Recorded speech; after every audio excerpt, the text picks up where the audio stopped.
Դժվար չի ընտրել այլընտրանքային խափանամիջոցներ։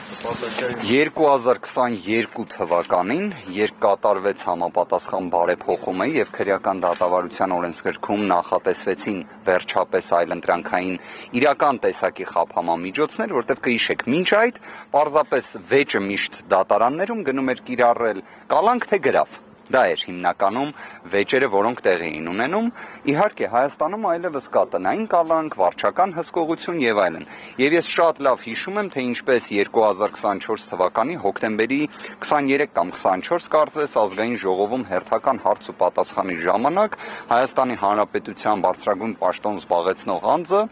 ուղիղ արձանագրեց, որ այո, Հայաստանում այլևս կան այլընտրանքային խափանման միջոցներ։ Նույնիսկ համեմատեց կալանքի կիրառումը առանց տնային կալանքը դիտարկելու բռնապետական ռեժիմներին բնորոշ վարքագիծ։ Այսինքն այդ աստիճան ամեն ինչ ակնհայտ է։ Նույնիսկ այսօրվա իշխանությունների համար է ակնհայտ, որ եթե կալանքը այդպես պերմանենտ մշտապես կիրառվում է, դա բռնատիրական ռեժիմներին բնորոշ վարքագիծ։ Այո, Հայաստանում կա տնային կալանք։ Այո, Սամվել Կարապետյանի գործով մենք նաև այլընտրանքային խափանման միջոցների վերաբերյալ միջնորդություններ ներկայացրել ենք, թեև ինչպես գործընկերս պարոն Հակոբյանը նշեց, ընդհանրապես հիմնավոր կասկածի մասին մենք վեճ չունենք։ Այսինքն իրապես այս դեպքում պայմանը բացակայում է։ Եթե պայմանը բացակայում է, ապա միջնորդությունը պարզապես պետք է մերժվի եւ չդիտարկվեն այլընտրանքային խափանման միջոցները։ Բայց նույնիսկ մենք միշտ մեր դիրքորոշումներն ասում ենք, լավ, քավլիցի, բոլորս հասկանում են, քաղաքական հետապնդում է 2025 թվականի հունիսի 17-ի Facebook-յան գրառումները դրա մասին էին վկայում, դրա ցուցիչն էին, դրա ցուցումն էին, ինչևէ։ Բայց մինչ օրս տնային կալանքն էլ նույնիսկ չի կիրառվել։ Բայց իդեպ մի կարևոր բան ասեմ, վերաքննիչ քրեական դատարանը նշված հարցը ուղիղ արձանագրել է։ Ուղիղ, սևը սպիտակով, որ այս իրավիճակը չի կարող շարունակվել։ Ես հասկանում եմ, միգուցե հենց դրանից էր վրդովմունքը, այսքան երկար կալանքը։ Այսինքն վերաքննիչ քրեական դատարանը անդրադարձել է հիմքերին։ Հիմնավոր կասկածի վերաբերյալ արձանագրել է, որ նվազագույն շեմի տիրույթում ենք մենք խոսում, մի քանի անգամ շեշտելով նվազագույն շեմը, բայց մի հետաքրքիր բան էլ ձեզ ներկայացնեմ, այս վերաքննիչ քրեական դատարանի որոշումը 53 քննիչներից բաղկացած քննչական խումբը չի ներկայացրել դատարանին։ Պատկերացնում եք, իրենք հասցրել են անհասկանալի մի մեխանիզմով ստանալ Վճռաբեկ դատարանի որոշումը, բայց վերաքննիչ քրեական դատարանի որոշումը չեն հասցրել ստանալ։ Վճռաբեկի նկա վերաքննիչին արդեն իմաստ ունի, ուղղակի չէ՞ որ Վճռաբեկը Ոչ թե իմաստ ունի, Վճռաբեկ դատարանի որոշումը իմաստ չունի այս գործով, խորին հարգանքով բոլոր Վճռաբեկ դատարանի որոշումներին, որովհետև այն վերաբերում է օգոստոսի 15-ի որոշմանը, գործընկերներ։ Հիշում եք, օգոստոսի 15-ին հավաքվել էինք այստեղ, տեղի ունեցավ դատական նիստ, որը կարծես թե ռեկորդային էր իր տևողության մեջ։ Դատարանը արձանագրեց, որ հիմնավոր կասկածը կոչերի դրվագով առկա է, պարզ չէ ինչպես, արձանագրեց, որ դեռևս կա խոչընդոտելու ռիսկը եւ թաքնվելու ռիսկը, կրկին չգիտեմ ինչպես, ինչևէ, բայց արձանագրել էր, որ հիմնավոր կասկածը տնտեսական բնույթի ենթադրյալ մեղադրանքի շրջանակներում առկա չէ։ Հիմա Վճռաբեկ դատարանը օգոստոսի 15-ի պատմության մասին է։ Իսկ օգոստոսի 15-ից հետո հիշում եք ինչ տեղի ունեցավ։ Հավաքվեցինք հոկտեմբերի 14-ին, 15-ին, 16-ին եւ այնուհետեւ արձանագրեցինք, որ փաստորեն դատարանը միայն 1 ամսով է երկարաձգել խափանման միջոց կալանքը խոչընդոտելու ռիսկը այլևս առկա չէր եւ այլն։ Հետեւաբար այս որոշումը Վճռաբեկի կարող ենք ըմբռնումով վերաբերվել զուտ, երևի թե քննիչների համար էր կամ դատախազների, ինչևէ։ Եկեք ուզում եք մի պա օգնենք մեր գործընկերներին անցնեն, այնուհետեւ շարունակենք։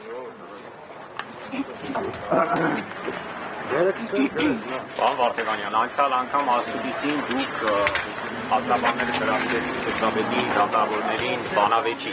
արդյոք արձագանքող կա մինչ օրս։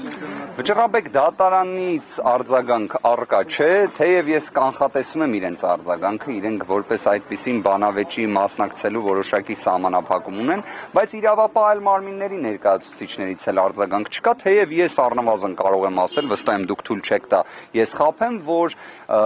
կարծես թե քննչական կոմիտեի նախագահը, գլխավոր դատախազը հանրային հեռուստաընկերությունում հարցազրույցներ տվել են, այդ թվում խոսելով Սամվել Կարապետյանին մեղսագրվող այս աբսուրդային գործի մասին։ Հետևաբար այդ հնարավորությունից կարող են օգտվել։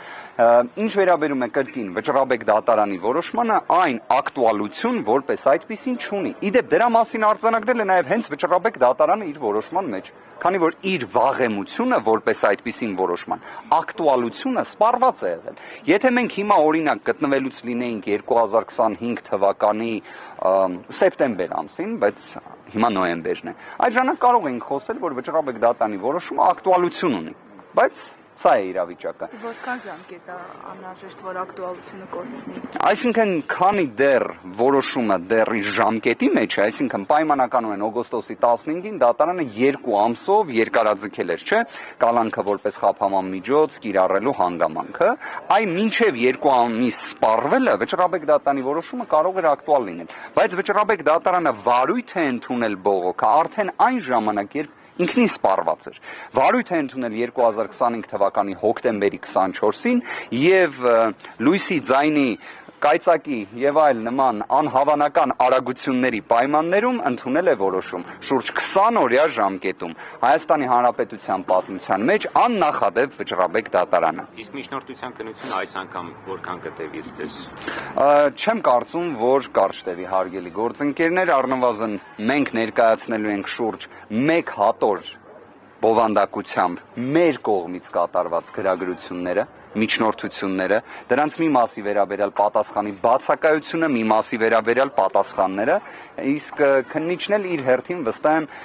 հերթական անգամ կընթերցի իրենց միջնորդությունը, որը որևէ առնչություն չունի Սամվել Կարապետյանի հետ, բայց իհարկե վստահ եմ ընթերցելու է։ Այսօր նաև ՀՑԿ մարմինը որոշումն է հրապարակել։ Միաժամանակ այսօր, այո, Սամվել Կարապետյանի վերաբերյալ ժամը 10:00-ին սկիզբ է առնելու, բարև ձեզ, մեր գործընկերն է, Տիկին Գասպարյան, խնդրեմ։